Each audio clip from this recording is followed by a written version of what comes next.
KDM kembali menghadirkan kontroversi dan polemik. Di acara upacara 17 Agustus kemarin, dihadirkan sesosok wanita yang didandani dan menurut persepsi publik, yaitu adalah dandanan mirip Nyi Roro Kidul atau Ratu Pantai Selatan. Momen langka di mana sosok Nyi Roro Kidul hadir menemani Kang Deddy Mulyadi dalam. Apakah Kang Deddy melakukan kemusyrikan? Ketawa dulu sebelum saya menjawab pertanyaan saudara. Bikin kelinci dulu. Begitu. Bukan Islam atau gimana, intinya banyak sekali ya perkataan-perkataan seperti itu. Sini merapat, aku mau jelasin buat kalian. Stop kalian itu berpikiran pendek. Stop kalian itu negatif sama Bapak Aing. Stop kalian itu mencari-cari kesalahan Bapak Aing.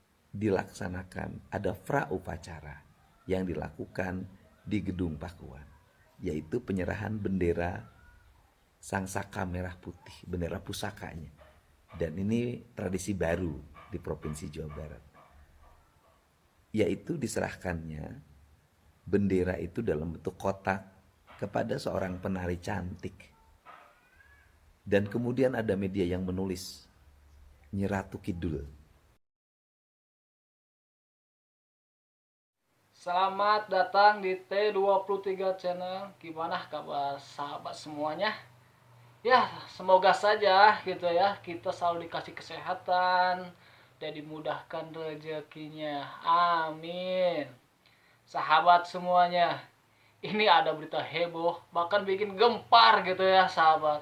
Ya, tentang Pak Gubernur Jawa Barat yang dikritik terkait penampilan dalam kirap bendera HUT RI ke-80, di mana ada sosok wanita yang menyerupai Nyi Roro Kidul. Deddy Mulyadi memberikan klarifikasi bahwa wanita tersebut bukan Nyi Roro Kidul, tetapi melainkan Sunan Ambu yang merupakan simbol tanah dari masyarakat taat adat Sunda. Penasaran? Kita bisa lihat sahabat. KDM kembali menghadirkan kontroversi dan polemik. Di acara upacara 17 Agustus kemarin, dihadirkan sesosok wanita yang didandani dan menurut persepsi publik, yaitu adalah dandanan mirip Nyi Roro Kidul atau Ratu Pantai Selatan. Dan banyak yang setuju, tapi juga banyak yang mempertanyakan hal ini. Bagaimana teman-teman sendiri? Apakah KDM melestarikan budaya atau ini mengarah kepada syirik? Sosok Nyi Roro Kidul di acara perayaan HUT RI yang ke-80 di Jawa Barat. Wow, memang ini momen langka di mana sosok Nyi Roro Kidul hadir menemani Kang Deddy Mulyadi dalam melakukan. Apakah Kang Deddy melakukan kemusyrikan ataukah memang ini budaya? Yang hal ini memang langka terjadi pada acara-acara kenegaraan yang sifatnya sakral. Apakah Kang Deddy ini melakukan kemusyrikan ataukah ini memang sifatnya budaya? Mang Cecep.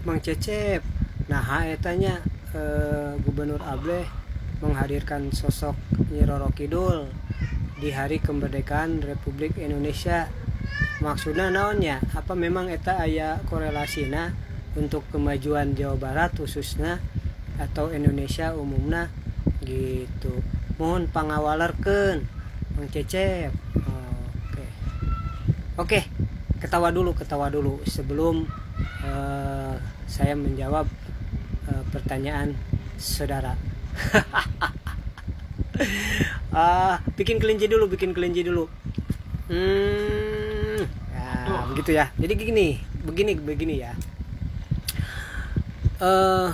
Kecenderungan Gubernur Ableh itu mencari perhatian atau caper lah, bisa dikatakan begitu bahasa gaulnya, atau bisa jadi punya tujuan dia pengen 2 periode atau naik ke jenjang yang lebih tinggi, minimal misalnya jadi wapresnya Gibran. Kalau jadi presiden sangat tidak mungkin ya, itu untuk saat ini.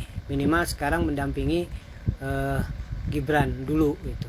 Nah, mungkin itu caranya untuk menaikkan popularitas dengan cara caper gitu kan. Karena seorang Gubernur Ableh ini apapun yang dia tujuan yang menjadi tujuannya, pasti apapun segala cara pun akan dia tempuh. Kita bisa lihat ya beberapa pihak-pihak ya yang menanyakan keislaman Pak Deddy Mulyadi, kemudian ada yang bilang musyrik juga gitu. Ini langsung dapat tanggapan pedas gitu dari si teteh-teteh ini. Yang bilang musyrik, kok ada Nyi Ratu loro kidul lah, di upacara ada sesajen lah, tapi biarin aja lah, tetap satu tujuan buat Jabar istimewa 2 periode KDM. Gini ya, aku itu adalah salah satu fans dari Bapak KDM. Aku tidak kenal siapa kalian, aku tidak tahu siapa kalian, sama Bapak KDM pun aku tidak kenal. Yang aku tahu, aku ngefans kepada Bapak KDM. Dan aku ngefans kepada Bapak KDM itu adalah hakku. Aku mau ngefans kepada siapapun itu adalah hakku. Ketika ada orang lain yang bilang musyrik, ada orang lain yang bilang ada lagi yang bilang Bapak KDM itu perlu dipertanyakan keislamannya. Ada lagi yang bilang Bapak KDM itu bukan Islam atau gimana. Intinya banyak sekali ya perkataan-perkataan seperti itu. Sini, merapat. Aku mau jelasin buat kalian. Stop kalian itu berpikiran pendek. Stop kalian itu negatif sama Bapak Aing. Stop kalian itu mencari-cari kesalahan Bapak Aing. Itu kalau menurut aku ya. Kenapa? Karena kalian itu mau cari pemimpin seperti apa lagi? Kalian itu mau mengidolakan pemimpin yang seperti apa? Apa kalian itu mengidolakan pemimpin-pemimpin yang sudah korupsi triliunan? Apa kalian itu mau mencari pemimpin yang selalu yang tidak peduli kepada rakyat makan atau tidak, beliau itu tidak peduli? Kalian mencari pemimpin seperti itu? Kalau menurut aku ya, kalau masalah Bapak Aing itu dikatakan musyrik, mau dikatakan tentang ditanyakan keislamannya, kalian itu tidak ada hak. Dengerin baik-baik kata-kata aku ini. Ini pendapat aku ya. Kalian bebas mau komentar apa, mau jawab apa. Di VT aku ini bebas kalian mau komentar apa aja. Yang perlu dipertanyakan keislamannya itu kalian yang mempertanyakan hal tersebut. Jadi, Bapak Aing itu sudah jelas di KTP agama itu Islam. Beliau itu sholat, beliau juga pernah mondok, beliau itu Islam. Nah, ketika kalian mau mempertanyakan ketakwaan ataupun keimanan Bapak KDM ataupun siapapun itu yang ada di dunia ini, kalian itu tidak berhak, siapapun tidak bisa menilai itu. Yang dapat menilai kita semua itu hanyalah Allah. Yang tahu takaran iman kita itu hanyalah Allah. Jadi ketika kalian itu melihat orang lain menganggap mereka itu lebih rendah dari kalian, ingat di Islam itu merasa kita paling bisa, merasa kita paling Islam, merasa kita ini lebih baik dari yang lain, itu kalau menurut aku ya, itu sudah bibit setan. Jadi awas saja buat kalian yang merasa kalian paling oke, kalian itu merasa lebih baik dari Bapak KDM. Itu hanya menurut kalian, itu bibit-bibit iblis ya kalau menurut aku ya. Jadi stop memandang rendah orang lain, stop memandang sebelah mata, stop menghina Bapak KDM, entah dibilang musyrik, sesajen, inilah wis. Kalau masalah seperti itu, sekalipun Bapak Aing itu seperti yang kalian tuduhkan, kalian itu tidak berhak kalau menurut aku ya. Nggak ada hak kalian tuh ngomong seperti itu.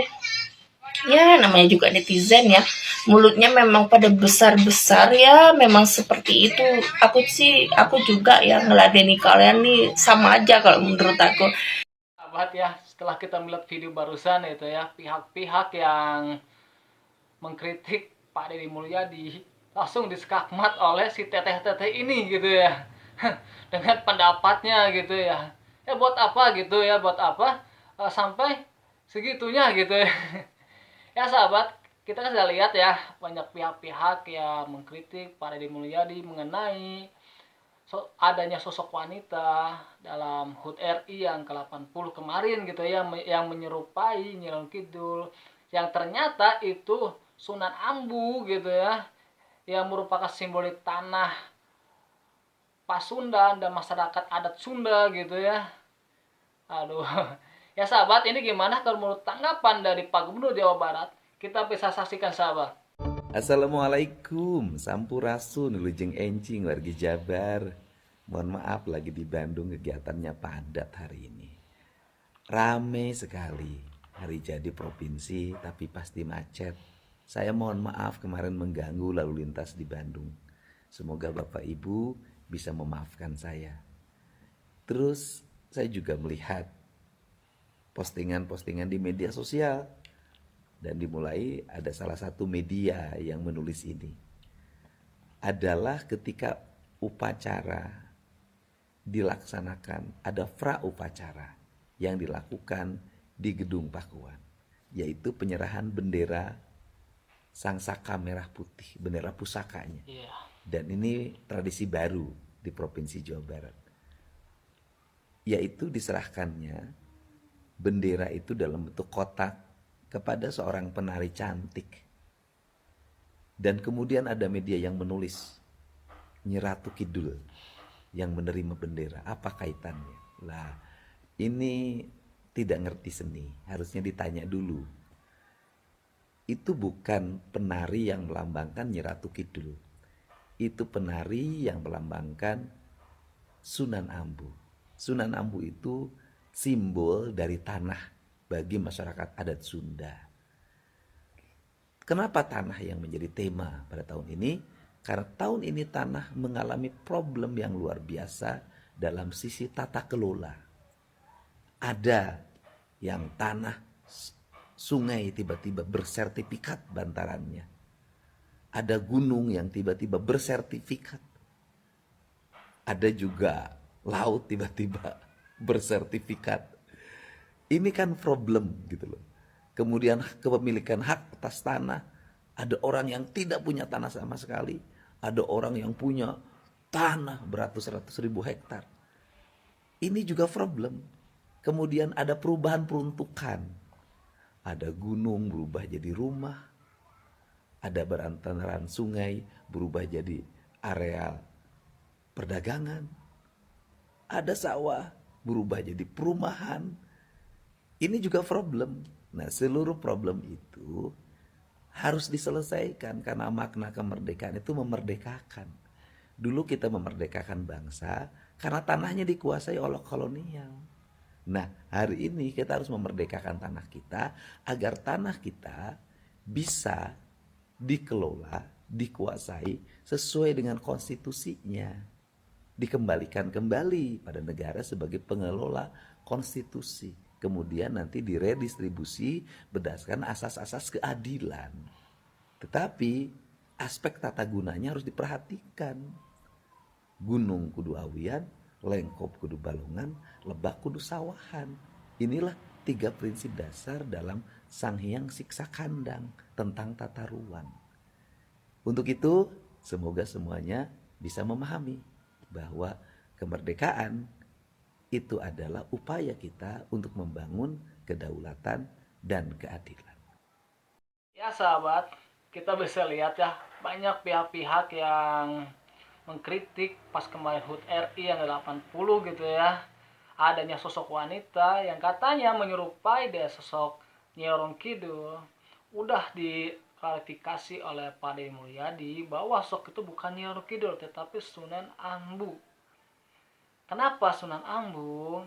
Sudah jelaskan sama Pak Gubernur Jawa Barat itu ya, karena itu simbol tanah dan masyarakat Sunda. Kenapa gitu ya? Karena kembali pas temanya tema tentang tanah.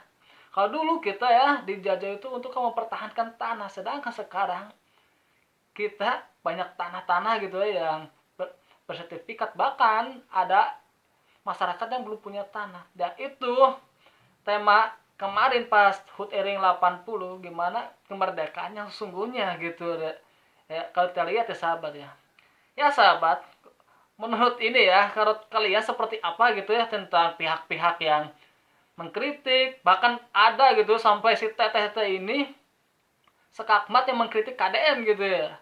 Bisa tulis di kolom komentar di bawah ini sahabat. Ya sahabat semuanya, terima kasih ya sudah mendukung channel ini ya, terus berkembang ya. Saya mohon maaf bila ada salah kata selama ini gitu ya, selama saya membuat konten. Ya sahabat semua, saya akhiri. Terima kasih atas semuanya sahabat.